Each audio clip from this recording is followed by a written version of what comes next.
ஊழலை ஒழிக்க ஏழைகளின் வாழ்வில் ஒளியேற்றிட தமிழகத்தின் நலன் காக்க பொதுக்குழு கூட்டத்திற்கு வருகை தரும் எங்களின் அண்ணனே. ஒன்று கூடுவோம், வென்று காட்டுவோம் என்றும் தளபதிக்காக எஸ் மாரியப்பன், மாவட்ட கழக செயலாளர், தென்காசி வடக்கு மாவட்டம்.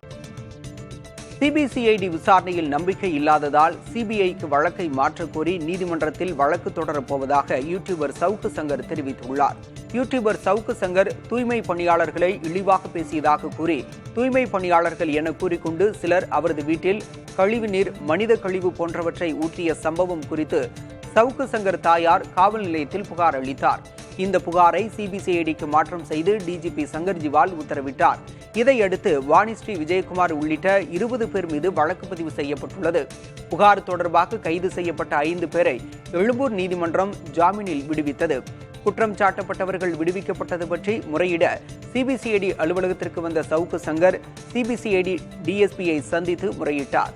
பின்னர் செய்தியாளர்களை சந்தித்த சவுக்கு சங்கர் வழக்கை சரிவர விசாரிக்காததால் நீதிமன்றத்தில் வழக்கு தொடர உள்ளதாக தெரிவித்தார்.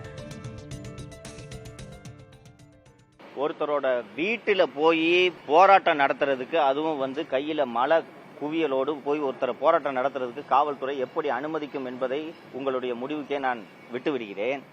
ஸோ இப்போ இந்த சிபிசிஐடி வீட்டு கதவை உடைச்சிருக்காங்க, கலவரம் பண்ணியிருக்காங்க, சொத்துக்களை எல்லாம் உடைத்திருக்கிறார்கள். இந்த செக்ஷன்ஸை போட்டிருந்தாலே நீதிமன்றம் ஜாமீனில் இவர்களை விடுவிக்காது.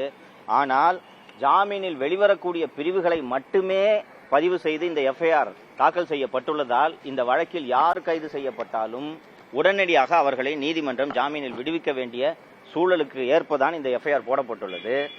இவர்களை கைது செய்து கஸ்டடியில் எடுத்து விசாரித்தால் மட்டும்தான் இந்த தாக்குதலின் பின்னணியில் இருந்தது யார், இந்த தாக்குதலுக்கு தூண்டிவிட்டது யார், செல்வ பெருந்தகை அவர்களின் பங்கு இந்த தாக்குதலில் என்ன என்பதெல்லாம் கஸ்டடியில் எடுத்து விசாரிச்சாதான் இந்த உண்மை வெளியே வரும்.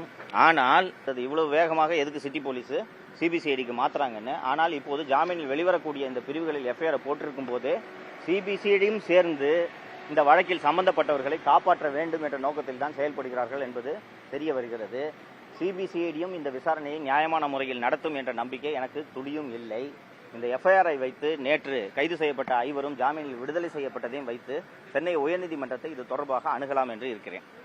ஊழலை ஒழிக்க ஏழைகளின் வாழ்வில் ஒளியேற்றிட தமிழகத்தின் நலன் காக்க பொதுக்குழு கூட்டத்திற்கு வருகை தரும் எங்களின் அண்ணனே. ஒன்று கூடுவோம், வென்று காட்டுவோம் என்றும் தளபதிக்காக எஸ் மாரியப்பன், மாவட்ட கழக செயலாளர், தென்காசி வடக்கு மாவட்டம்.